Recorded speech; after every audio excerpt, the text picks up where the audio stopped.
Shanghai, city of 1,000 dreams and 1,000,000 broken hearts. This is China, 1937, where time and life have no value. I came to this house tonight to pay my respects to a man worth $4,000,000.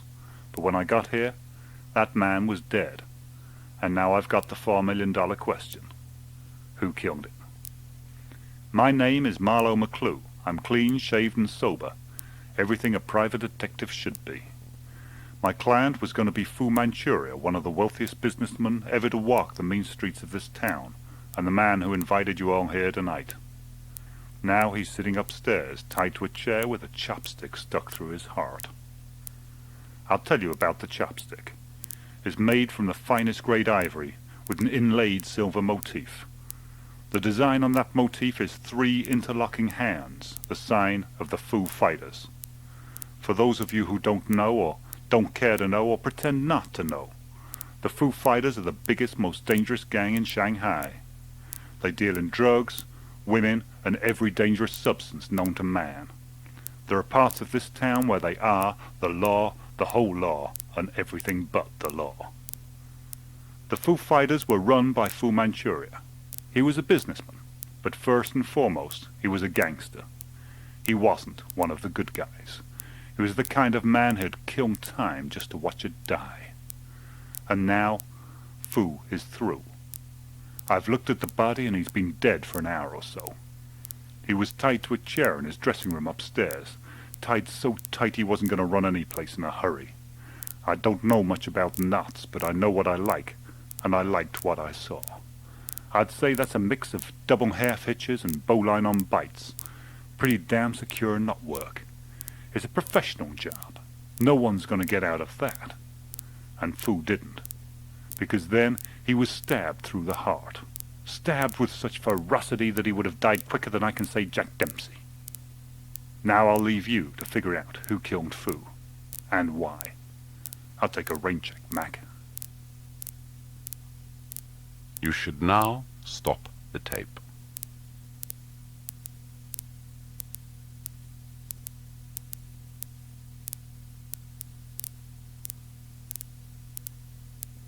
Okay, this is where we are and where we're going. Shanghai is a city that splits open every which way you cut it. It divides on grounds of wealth, race, and legality. My deceased client, Fu Manchuria, was the most powerful gangland boss in the city. But his wasn't the only game in town. The Shanghai underworld is also split between Fu's gang, known as the Foo Fighters, and his rivals, the MSG. Fu's 2 senior henchmen were Wonton Willie and Mousy Tongue. Maybe one or both of them fell out with the big boss. On the other hand, Bruce Lai was also in the Foo Fighters, even if he was just a foot soldier. And then again, on the third hand, the leader of the MSG was Peking Tom. Mostly these 2 gangs spend their time in a dog-eat-dog catfight, but sometimes an outsider gets caught in the crossfire. One of these outsiders was Jockey Chan, the well-known Scottish-Chinese film star. He was murdered last month, and the motive was the theft of his greatest treasure, a consignment of opium bulbs. That murder was committed by the MSG. Maybe Peking Tom was directly involved, and maybe he wasn't. But one thing's for sure, he doesn't have the opium now, because it was stolen from the MSG by the Foo Fighters. Who ordered it to be stolen? Was it Fu Manchuria? Or was it one of his lieutenants, Wonton Willie or Mousy Tongue? Or was it even the enigmatic Sister Hood? And what does any of this have to do with the murder of Fu? Meanwhile, on the other side of the tracks, there are the Spooners. They're pious type of folk, spend their time campaigning against the gang culture, trying to rescue street kids from the clutches of people like Fu. They've made themselves some pretty powerful enemies, and there are plenty of people who'd like to see them put away. And then we have our international friends. The whole world knows that Japan is licking its lips at the thought of gobbling up Shanghai along with the rest of China. Suzuki seems to be here on a reconnaissance operation for the Japanese, seeing how the land lies before the shooting starts. And Lady Marmalade is busy working for the governments of France or Britain or both to protect their interests from the Japanese. Who knows how the gangs of Shanghai fit into their plans? Fu thought he was a pretty big man, but maybe he was just a pawn in a game of political snakes and ladders. I found a couple of documents that may be of use to you, so I'll leave them here while I take my leave. As they say in gay Paris, au reservoir. You should now stop the tape.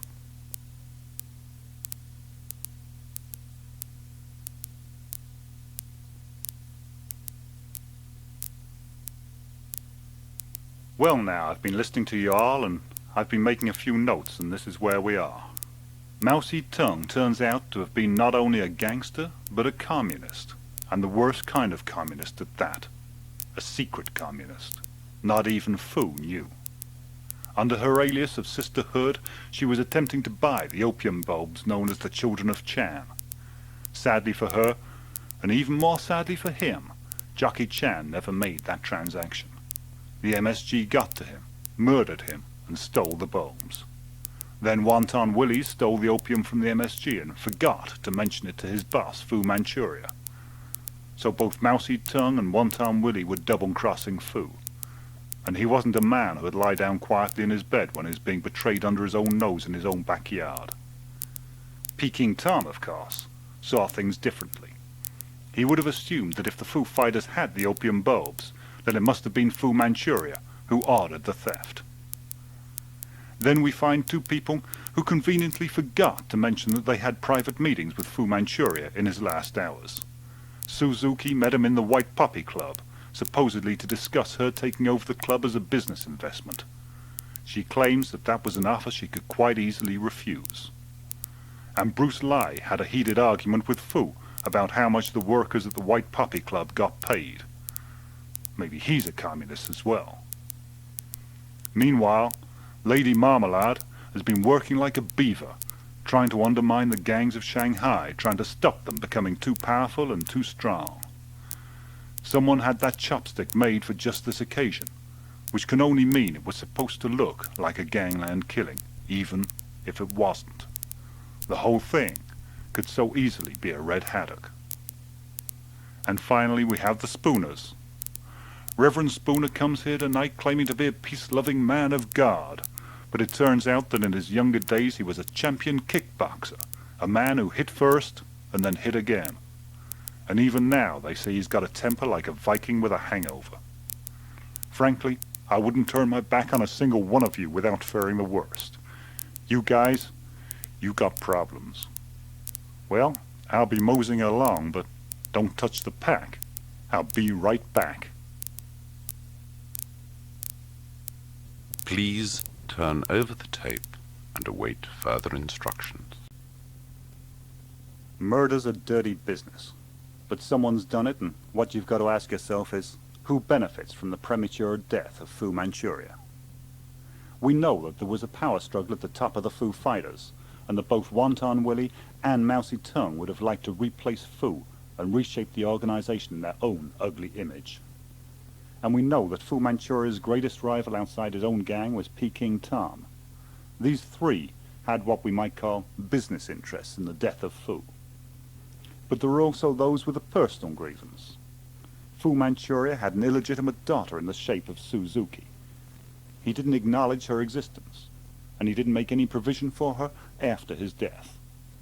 Does this make her more or less likely to want him dead? Was she seeking revenge, or was she foolishly biting the hand of the goose that might have fed her the golden egg? And then there are the Spooners. Mrs. Spooner used to work in Fu Manchuria's nightclub, and she was even a member of the Fu Fighters in the old days. Now she claims to have turned over a new leaf. But would she want her previous life to be known publicly? Would her husband, the very righteous Reverend Spooner, want people to know about his wife's disreputable past? Is his fury at the gangs in Shanghai motivated more by personal than moral concerns? Bruce Lai certainly had a personal grudge against Fu Manchuria. He was being paid poverty wages for his dancing. He'd been promised a big break in movies that didn't materialize, and he was being blackmailed so that he couldn't escape working for the Fu Fighters. And finally, we have Lady Marmalade. She was once Fu's lover, which only goes to prove the truth of the old saying that politics makes for strange bedfellows. So which of you unsavory characters killed Fu Manchuria? It's over to you. You should now stop the tape.